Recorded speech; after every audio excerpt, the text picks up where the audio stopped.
अस्सलाम वालेकुम, आप देख रहे हैं खबर के साथ मैं हूं Ali Sarwar. Chief election commissioner और दो अरकान की तकर्री। वज़ीर-ए-आज़म ने अपोजिशन लीडर को मुलाकात की दावत दी है। अपोजिशन लीडर से मुराद अपोजिशन को मुलाकात की इजाज़त दे दी, जबकि चीफ इलेक्शन कमिश्नर और दो अरकान की मुद्दत 26 जनवरी को ख़त्म हो चुकी है और PTI की जानिब से जवाब आ चुका कि जी मशावरत के लिए हम तैयार हैं। एक तो ये बड़ी अहम खबर है कि इस पर मशावरत होगी। चीफ इलेक्शन कमिश्नर पर बहुत ज़्यादा एतराज़ात थे अपोजिशन को। अब देखते हैं अगर हुकूमत और अपोजिशन मिलकर कोई नया चीफ इलेक्शन कमिश्नर तैनात करते हैं तो फिर क्या होगा। इसके अलावा अलीमा खान साहिबा फरमा रही हैं कि इमरान खान से हुकूमत को कबूल करने और 9 मई पर माफ़ी मांगने का कहा जा रहा है। यानी कि दो शराइत रखी जा रही हैं कि एक तो इस मौजूदा हुकूमत को कबूल कर लें और 9 मई पर माफ़ी मांग लें। और साथ साथ उन्होंने भी कहा कि जी टेबल पर बैठने के लिए लोग लचक दिखाने का भी हमें कह रहे हैं। मुज़ाकरात वाले क्या चाहते हैं कि बानी सब तर्क कर दें। बानी ने कहा उमर अयूब तहरीक की जिम्मेदारी संभालेंगे, सलमान अकरम राजा पार्टी फैसलों पर अमल दरामद कराएंगे। अब ये दोनों बड़ी अहम खबरें हैं, इस पर हम बात करेंगे। हमारे साथ PTI के सीनियर लीडर और पाकिस्तान के मारूफ कानूनदान अहमद अवैस साहब भी मौजूद हैं। उनके साथ राशिद हाशमी साहब, सीनियर रहनुमा हैं नून लीग के। आप दोनों का बहुत शुक्रिया।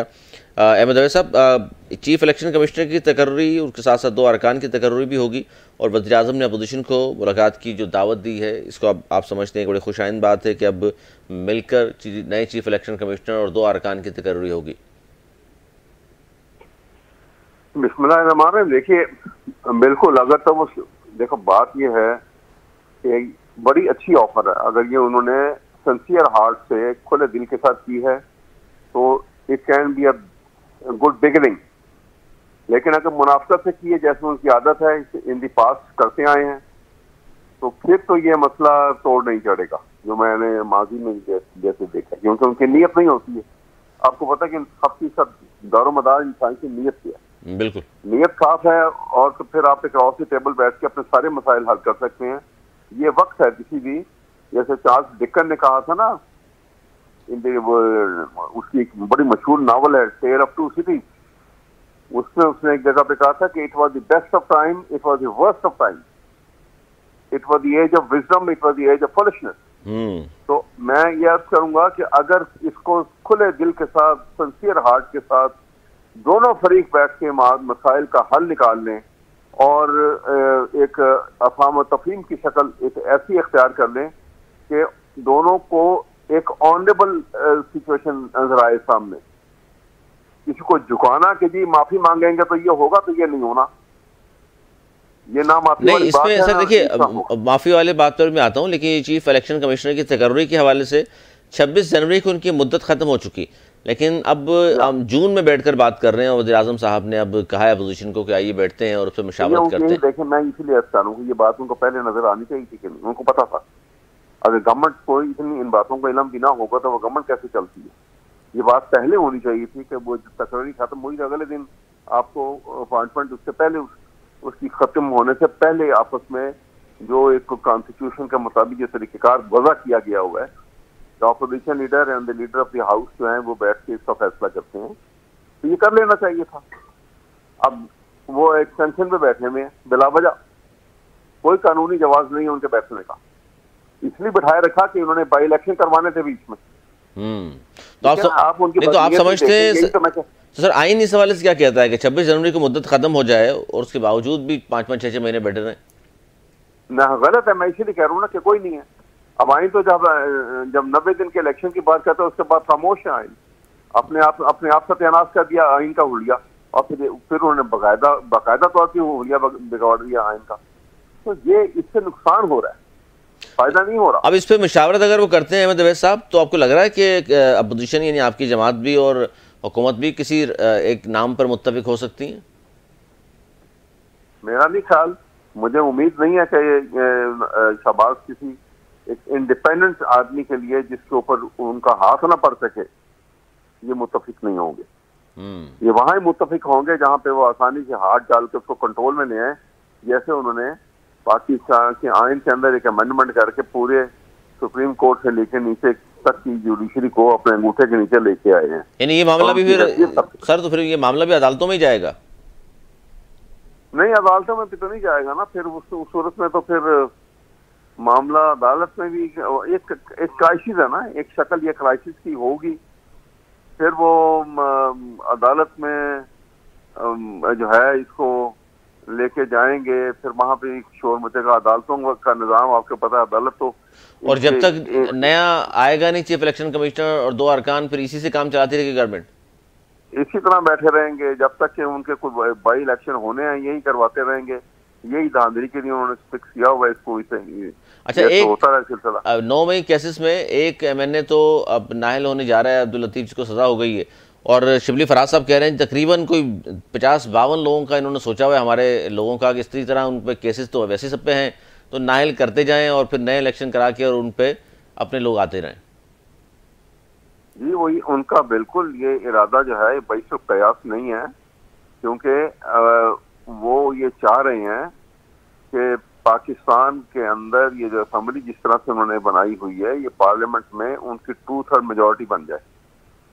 यही हाल सुप्रीम कोर्ट में आप देखा कि वो जो 12 जुलाई के फैसले को वो ऊपर से पुश डाल के, और अब वो रिव्यू में एक जो सिचुएशन बिल्कुल ही बदली जा रही है, शक्ल ही बदल रहे हैं उसकी। यानी इस पे तो बात हो ही नहीं रही उस वहां पर कि जी 12 का फैसला अमल दरामद क्यों नहीं हुआ। नहीं हुआ बिल्कुल।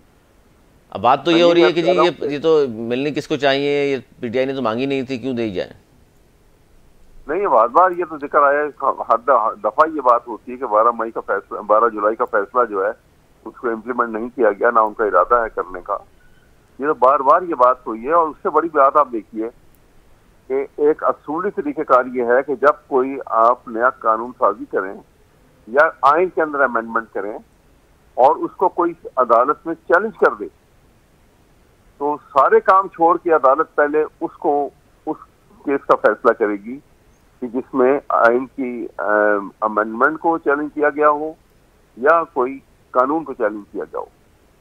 और यहाँ पे क्या हुआ है कि आपने वो पहले दिन जब पिटीशन इकट्ठी लगी, जितनी भी थी उसमें बहुत सारे पिटीशन थी, लेकिन आपने देखा कि उन्होंने उस दिन के ऑर्डर में जो कॉन्स्टिट्यूशनल बेंच था उसमें ये लिखा कि ये 3 हफ्तों के अंदर ये पिटीशन दोबारा लगाई जाएंगी। अब वो 3 हफ्ते की जगह 3 महीने भी गुजर गए हैं, लेकिन कोई उनको लगाने के लिए बात नहीं हो रही। इसलिए कि जब वो वहां से इशारा मिलेगा, अदालत को इशारा मिलेगा प्राइम मिनिस्टर हाउस से, और प्राइम मिनिस्टर हाउस को इशारा मिलेगा अपने खालिक की तरफ से, तो फिर मखलूक को फैसला करेगी, और मखलूक का फैसला जो है वो फिर तनख्वाहदार जो है उसको इम्प्लीमेंट करेंगे। मतलब जाहिर है फिर सर खालिक का फैसला तो मखलूक को मानना पड़ेगा ना। हम बिल्कुल मानना पड़ेगा, यही तो मैं कह रहा हूँ। वो जब तक कोई फैसला नहीं करेंगे, जब तक खालिक की नजर ना पड़ेगी और खालिक की तरफ से कोई हुक्मनामा सादर नहीं होता, वो आपके सामने है। आपको अच्छा, इस पर जी मैं इस पर वापस आता हूँ सर। राशिद हाशिम साहब भी मौजूद, उनसे पूछ लें। राशिद साहब, गुफ्तगू आप सुन रहे हैं, और चीफ इलेक्शन कमिश्नर की तकर्री के लिए जाहिर अच्छी बात है कि अपोजिशन को दावत तो दे दी है कि मिलने, लेकिन जिस तरह हमें दवे साहब फरमा रहे हैं, लगता नहीं है कि किसी ऐसे न्यूट्रल आदमी पर इत्तफाक हो सकेगा। ये मामला भी तूल खींच लेगा। जी देखिए, ये तो अब क्या सराई पे मबनी बात है कि इत्तफाक होता है या नहीं होता। और लेकिन पीटीआई का एक हमेशा से तो राय अमजाज ये रहा है कि उन्होंने जिस किसी बंदे को भी जहाँ पे भी किसी भी ज़िंदगी में वहाँ पे उन्होंने लगाया ना वहाँ पे, तो वो उसको बाद में उतना जलील करते हैं कि आने वाला बंदा जो ना बाद में कानों को हाथ लगाता है।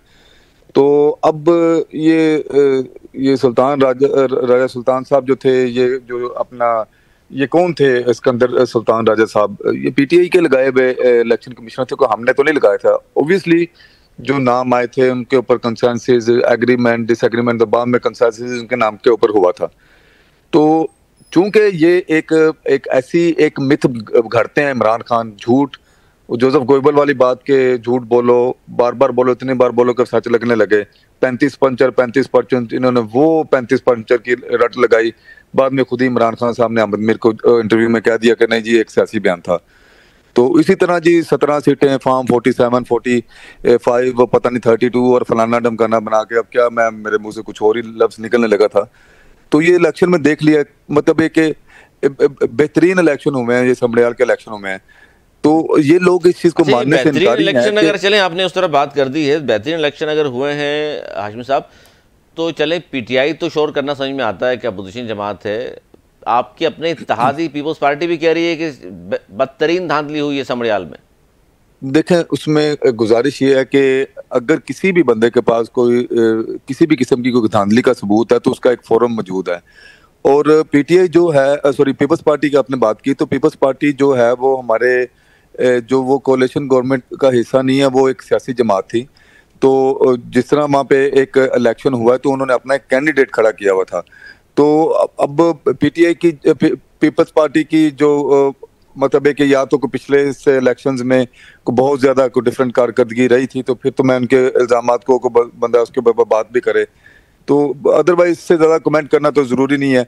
लेकिन जहां तक बात पीटीआई की, और आपने अपने इंट्रो में भी कहा कि वो लीमा साहबा कह रही हैं कि जी हुकूमत को तस्लीम कर लिया जाए और 9 मई के ऊपर माफी मांगी जाए। देखें, हुकूमत को तस्लीम करना या ना करना, इसके ऊपर मैं कमेंट इस वजह से नहीं करूंगा कि इनके पास इसके अलावा कोई चारा कार नहीं है कि हुकूमत को तस्लीम करें या ना करें। हुकूमत तो अल्हम्दुलिल्लाह हमें कहा गया है, हमें कहा गया है कि ये दो काम कर लें, मैं वही गुजारिश कर रहा हूँ जी, मैं वही गुजारिश कर रहा हूँ मांग लें तो फिर हम बात हो जाएगी आपसे जी। मैं वही गुजारिश कर रहा हूँ कि इन्हें कहा गया बकौल उनके, ठीक है, तो अगर हुकूमत को ना भी तस्लीम करें तो ये इन्होंने पहले कौन सा हुकूमत को तस्लीम किया हुआ है कि जो हुकूमत अब चल नहीं रही। अल्हम्दुलिल्लाह हुकूमत तस्लीम करने से मुराद ये है कि 5 साल फिर खामोशी इख्तियार रखें, इनको करने दें। नहीं, ये ना खामोशी इख्तियार करें ना, मैं वही गुजारिश कर रहा हूँ। इन्होंने सारे शौक पूरे किए हुए हैं। इनकी जो पाकिस्तान दुश्मनी और जंग में पाकिस्तान के खिलाफ इंडिया का नैरेटिव जंग में साथ दिया सर, ये बात ना करें। नहीं दिया, बिल्कुल नहीं दिया, इन्होंने बिल्कुल साथ नहीं दिया। और जब इन्होंने देखा कि जंग पाकिस्तान अल्हम्दुलिल्लाह जीत गया देन ये आगे, ये तो लीमा खान ही का, खान साहबा ही का बयान था कि इन्होंने मोदी से एक थप्पड़ खा लिया, अब अगले दिन जो ना वो दूसरा थप्पड़ आगे कर देंगे दूसरा थप्पड़ खाने के लिए। तो इनका बयान था जो कि जब अल्हम्दुलिल्लाह पाकिस्तानी अफवाज ने, पाकिस्तानी फजाइया ने, हमारे हुकूमत ने बेहतरीन हिकमत अमली करके जब इंडिया के दांत खट्टे नहीं किए बल्कि इंडिया के दांत तोड़े, तो देन इन लोगों के बयान ये चेंज हुए हैं। अदरवाइज ये लोग तो हमें ले दे बैठे थे कि ये हो गया तो ये हो गया, जो बोलते नहीं है तो फलां नहीं करते, ढमका नहीं करते।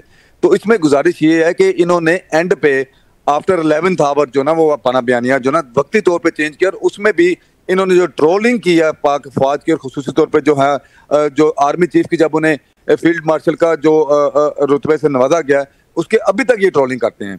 तो अगर ये आप ये कह रहे हैं कि पाकिस्तान या प्रो पाकिस्तान का बयानिया था तो वो कतल नहीं था, ये तो थप्पड़ खाने और दूसरा गाल आगे करने वाली बात कर रहे थे।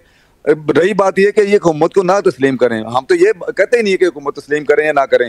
पहले ये कौन सा नहीं कर रहे लोग इनकी मुल्क दुश्मनी के खिलाफ के वजह से लोग किस तरह की मुल्क दुश्मनी है हाशमी साहब के संबड़ियाल इलेक्शन में वो कहते हैं कि तमाम तर आपके उच्चे हथकंडे उनकी ज़बान से बता रहा हूँ कि उसके बावजूद भी 40,000 तो वोट पड़ गए ना, किस तरह पड़ गए 40,000? देखें, ये लोग वो सीट जीती बैठे थे अपनी तरफ से। ये इस तरह की मुल्क दुश्मनी है कि इनको आधे से भी कम वोट पड़ा है। ये मुल्क दुश्मनी है, ये वो मुल्क दुश्मनी है जिसके ऊपर इनकी पार्टी की लीडरशिप तक जो है वो पाकिस्तान की अफवाज के खिलाफ, अफराद की बात नहीं कर रहा। देखिए, पार्टी तो ये कह रही है इस वक्त के जनाब ना हमें वोट पड़ा ना नून लीग को वोट पड़ा। अफराद नहीं, वो तो चंद साहब का एक बयान है और उनकी जाती राय भी हो सकती है, पीपल्स पार्टी नहीं कह रही, वो चंद साहब का एक बयान है।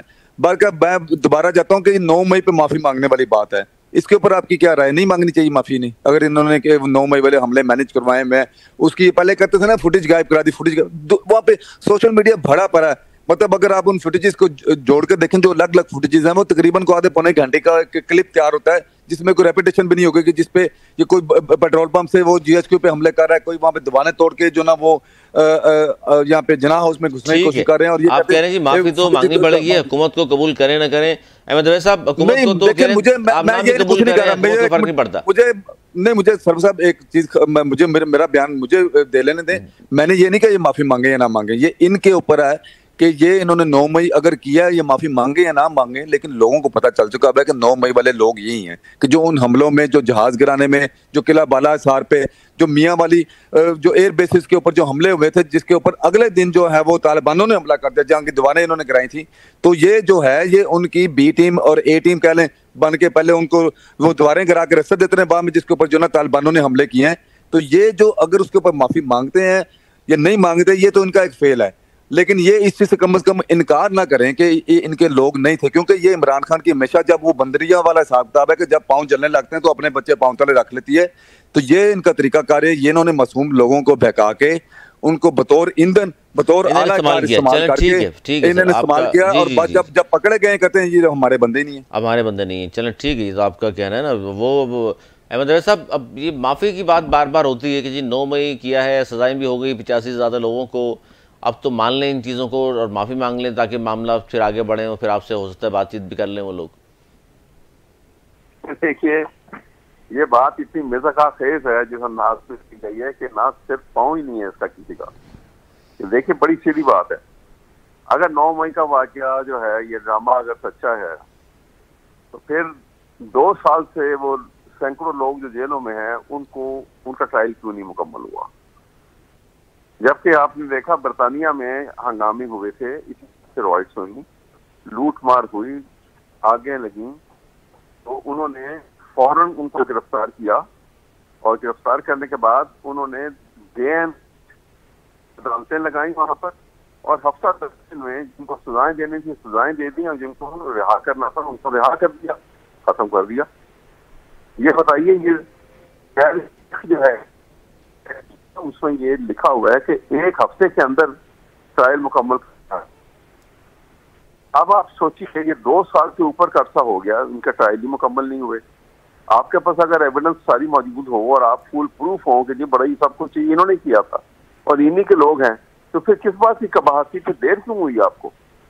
इसलिए कि आपको एविडेंस नहीं मिल रही, आपने उसको एक मोहरे के तौर पे इस्तेमाल कर रहे हैं कि देखो 2 साल से एक और से फरमाइयां ले रहे हैं आप, जो अगेंस्ट कॉन्स्टिट्यूशन के आर्टिकल 3 की ये खराब वर्ती है, एक्सप्लॉयटेशन है, it amounts to exploitation, state exploitation.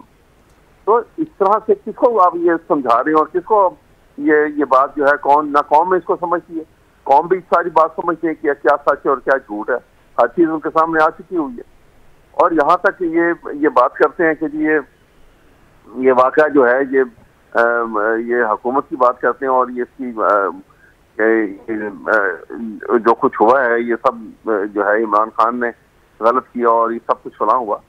सवाल ये है कि इमरान खान ने अगर कोई माफीनामे करने होते, कोई एनआरओ करना होता तो वो कब का जेल में से रिहा हो चुका होता।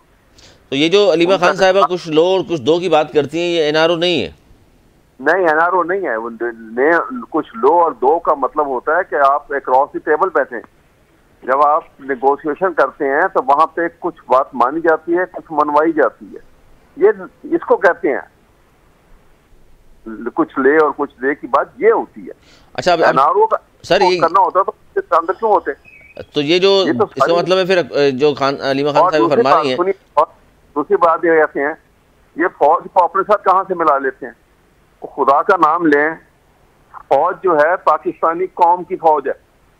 इस कौम ने, इस गरीब कौम ने 75-76 साल से अपना खून पसीने की कमाई से निकाल के फौज का बजट पूरा किया और एक खूबसूरत अच्छी तरबियत के साथ बेस्ट इक्विपमेंट लेके वाली फौज जो है तैयार की ताकि दुश्मन के वो दांत खट्टे कर सके और हर मुहाज के ऊपर उसको मार पड़ी, आपने देखा। और जहां पे कॉन्स्पिरेसी हुई थी वो कह रहे हैं जी, और जब जंग जीत गया पाकिस्तान तो फिर पीटीआई वाले साथ खड़े हो गए, उससे पहले मुखालफत करते रहे।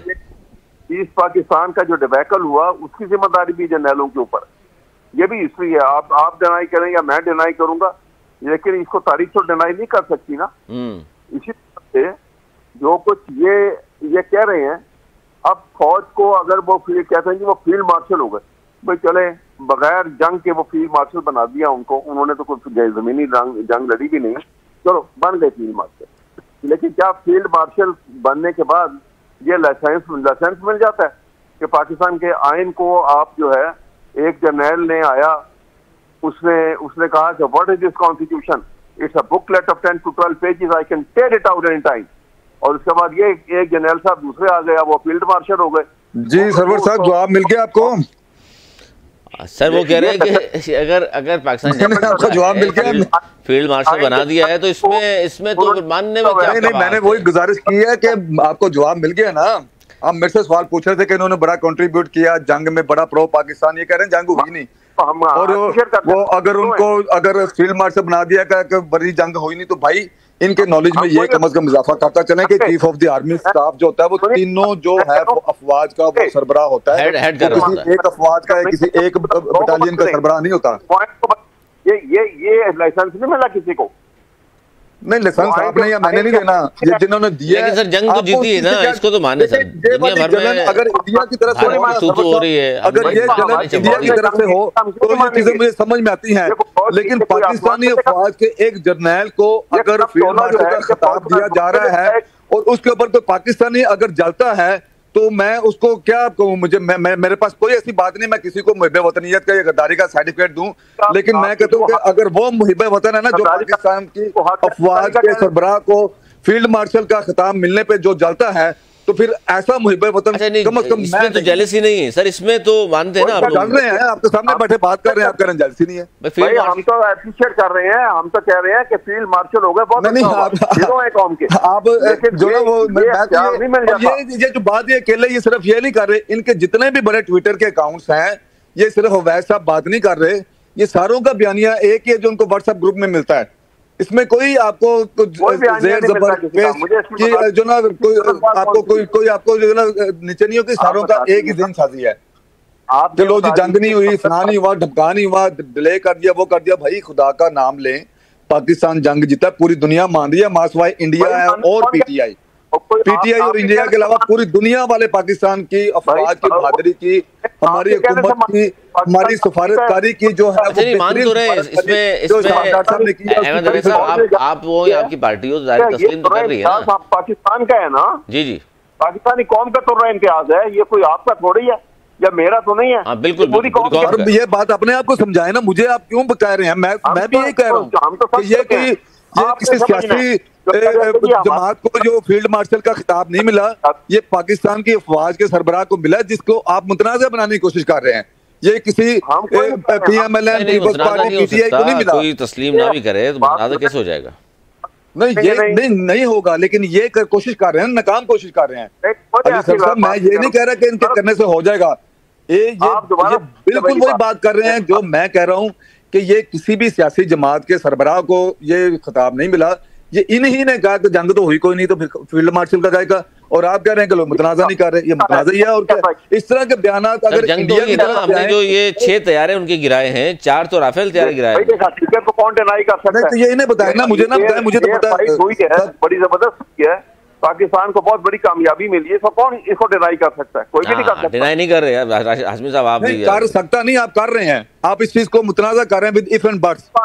जबरदस्ती कह रहे हैं, आप कर रहे हैं, मैं आपको आपके सामने बात कर रहा हूँ। नहीं मुतनाज़ा नहीं होगी। आपने अभी कहा कि ये जो जमीनी जंग तो हुई कोई नहीं है, तो फिर किस चीज में कामयाबी आप दिलवा रहे हैं? बैठे 2 मिनट बाद मैंने कहा कि 6 तैयारे गिराए, तो फिजाई की बात कर रहे हैं। और हमारी जो एक्स्ट्राऑर्डिनरी कामयाबी हुई वो हमारा फौज का तुर्रा इम्तियाज है, ये बड़ी खुशी की बात है और पूरी कौम खुशी मनाती है इसके ऊपर। ये हमारे हीरो हैं, मैं तो ये बार बार कह रहा हूँ, लेकिन मैं ये कह रहा हूँ आपसे कि हर एक को आइन की पाबंदी के अंदर रहना होगा, सबको रहना होगा जी, कोई भी हो। ये बात तो दुरुस्त है, देखिए मुल्क चला करते हैं आइन से। मैं ये बताएं कि आइन की पाबंदी के ऊपर रहने से कौन जिस और इंसान जो है वो डिसएग्री कर सकता है? बात अभी हो रही है जंग की कामयाबी की, और आप उसके ऊपर ये कहते हैं कि लो जी 2000 मैं ये कहना शुरू करता हूँ कि 2018 में जो ना इलेक्शन में धांधली करके इमरान खान को वजीर आजम बनाया गया था। भाई वो बात टॉपिक नहीं है अभी। भाई मैं अगर ये कह दूं कि लो जी 2010-11 में जो जनरल पाशा का जो टेस्ट ट्यूब बेबी जो है वो पैदा करके पीटीआई को बनाया गया था, बात तो हो रही है फील्ड मार्शल वाली। भाई ये कहां से बीच में आ गई? भाई इस चीज से कौन इनकारी है, कौन जीश और बंदा इनकारी है कि आप आइन के ऊपर अमल दरामद ना करें? सर इस पे मैं बात करना चाह रहा हूं। अच्छा, या तो मैंने डिसएग्री किया हो, सुनो बात तो सुने, आपने फील्ड मार्शल के ऊपर बड़ी बड़ी अहम जो डेवलपमेंट हुई है, जो आप लोगों को लिखे लिखाए वहां पे आते हैं, इतना तो नहीं है कि आप गेट अवे करें इससे। ना। अच्छा हाशमी साहब, एक मैं पूछ लूँ जरा अवैध साहब से कि अभी जो तहरीक चलाने की बात की पीटीआई ने, अब कहा गया है उनकी जानिब से कि उमर अयूब तहरीक की जिम्मेदारी संभालेंगे और सलमान अकरम राजा साहब जो हैं पार्टी फैसलों पर अमल दरामद कराएंगे, और खान साहब ने नया ओहदा ले लिया जी पैटर्न इन चीफ का।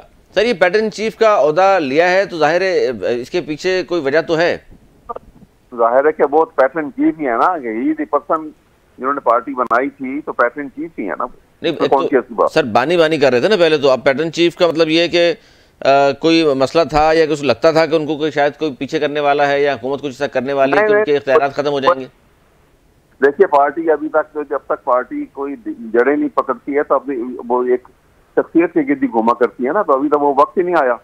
अभी तो वो इमरान खान की हैसियत जो है पार्टी के अंदर एक बड़ी मुनफरद हैसियत है, इसको कोई इनकार नहीं करता, कोई इसको चैलेंज नहीं करता।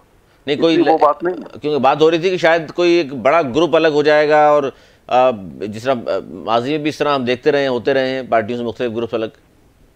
नहीं ऐसा नहीं है। देखें वो कहते हैं ना कि you change the name of the rose it will smell the same, कोई फर्क नहीं पड़ता उससे। अच्छा जी सर, ये आपके सामने बात कर रहा हूँ, पैटर्न इन चीफ का जो ओहदा होता है, ये पैटर्न इन चीफ का ओहदा एजाजी होता है या इसको बाकायदा इलेक्शन कमिश्नर में दर्ज कराएंगे? मेरी बात सुनेंगे मेरी? जी जी, मैं ये कह रहा हूँ कि अगर खुले दिल के साथ बातचीत अगर करनी है, खुले दिल के साथ से हार्ट के साथ बैठे, बातचीत हो सकती है। लेकिन अगर बुग़्ज़ और कीना और मुनाफिक के साथ बैठेंगे तो कभी बातचीत छोड़ नहीं सकती। अगर ये बात करेंगे कि जी ये मुखालिफ की एंटी गवर्नमेंट को एंटी स्टेट बना देंगे, तो फिर मामला जो है वो खराबी की तरफ ही जाएंगे ना, अच्छाई की तरफ तो नहीं जाएंगे। अब एक जो मेजोरिटी पार्टी इतनी बड़ी जीत के आई हुई है, उसको कह देंगे कि एंटी स्टेट। आप अब मामला जो है इसको सुलझाना चाहिए। हम कब तक इस तरह चलते रहेंगे? ये आप इसलिए कि आपको ये खौफ है कि इमरान अगर बाहर निकल आए तो ये इनका फॉल हो जाएगा। ये प्रिजम्पशन के ऊपर, मफरूज़े के ऊपर आप जो है चक्कर खा जाते हैं। बोले एक बात करें, ग्राउंड रियलिटी है, उनको लेके आगे चलें, ठीक हो जाएगा मामला। जी अली साहब, कोई कमेंट करने की इजाजत है? जी जी जी जी, वो कह रहे हैं कि जी खुले दिल के साथ बैठें और सियासी हम आएंगे, अच्छी बात है मुल्क के लिए। और बल्कि वफ्द जो गया बिलावल भुट्टो की क़यादत में, उसमें पीटीआई का भी कोई शामिल होता तो अच्छी बात थी। देखें, उसमें गुजारिश ये है कि पीएमएलएन और पीपल्स पार्टी ने हमेशा यही कहा है कि आपके कोई भी ग्रीवेंस वगैरह हैं, कोई भी आपके एतराज़ात हैं, कोई भी तहफ़्फ़ुज़ात हैं, उनको आए मुल्क के वो टेबल के गिर्द बैठ के हल करते हैं। आप पीटीवी के ऊपर हमले ना करें, आप जो है पार्लियामेंट के ऊपर हमले ना करें, आप आए टेबल टॉक करते हैं, क्योंकि यही at the end of the day जो ना वो मुज़ाकरात ही किसी ना किसी जगह पे लेके जाते हैं। और दूसरा अवैध साहब कह रहे थे कि जी एनआरओ की बात नहीं। देखें, हलीमा खान साहबा ने उस दिन खुले आम सबसे ब्लैक एंड वाइट में ऑन द टीवी मीडिया पूछ लिया है कि इमरान खान क्या चीज छोड़ें कि जिसकी वजह से आप उनकी जान छोड़ देंगे। तो वो पूछ रहे हैं कि नाक से लकीरें निकाल रहे हैं कि बताएं किस क्या शराइत है एनआरओ की, बताएं प्लीज बताएं। तो इसमें एक चीज तो बड़ी वाज़ेह है, एक चीज बड़ी वाज़ेह है, वो ये कि इस अगर एनआरओ अगर मिलता है तो उसका बेनिफिशियरी जो है वो one and the only single person जो है वो इमरान अहमद खान। अच्छा, ये जो हाशमी साहब आप बात कर रहे हैं एनआरओ की, जो आपने तशरीह की है हलीमा खान साहिबा की, लेकिन माजी में क्या मुख्तलिफ पार्टीज एनआरओ नहीं लेती रही? देखिए, मुझे इस चीज के ऊपर कोई भी किसी भी किस्म का कोई भी बिगविटी नहीं है कि अगर आप आके टेबल टॉक करते हैं, अगर आप शराइत के ऊपर आते हैं, तो ये लोग किस चीज के ऊपर फिर एक चोर नाले चतर वाला हिसाब किताब। मतलब आप एक तरफ से तो एनआरओ मांग रहे हैं, दूसरी तरफ से आप कह रहे हैं कि लो जी हम एनआरओ नहीं लेते। भाई आप इतने पारसा ना बने।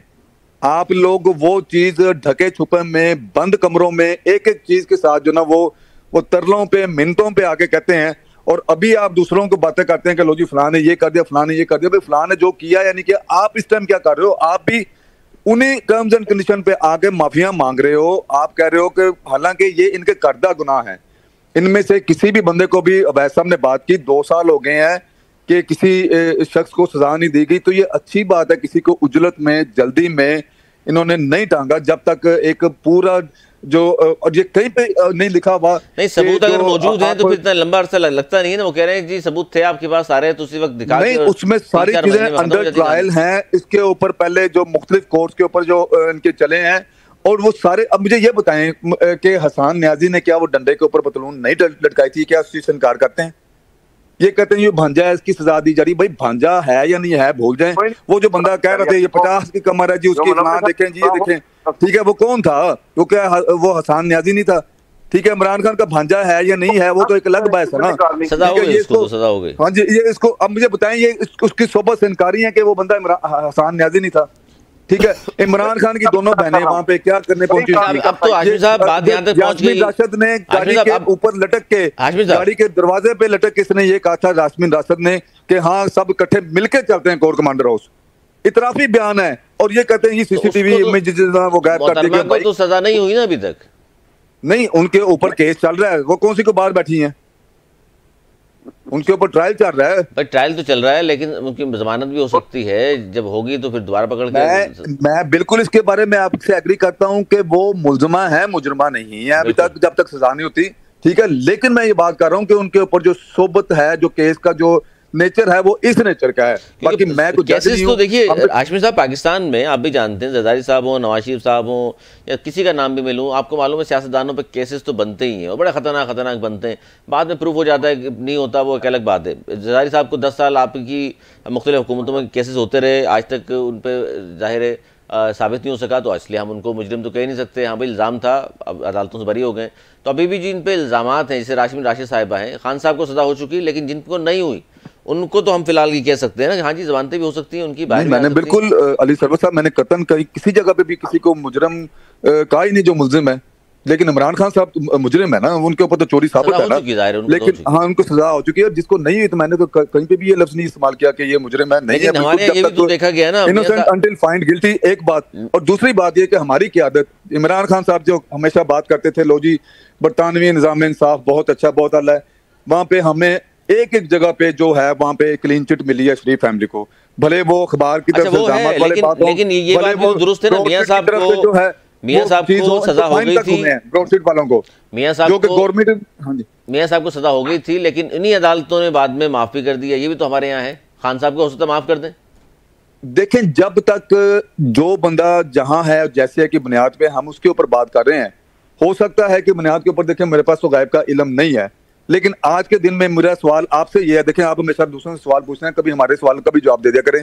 क्या आज की तारीख में 4 जो है जून 2025 को इमरान खान एक सर्टिफाइड, एक डिक्लेयर्ड चोर है कि नहीं है? यस और नो?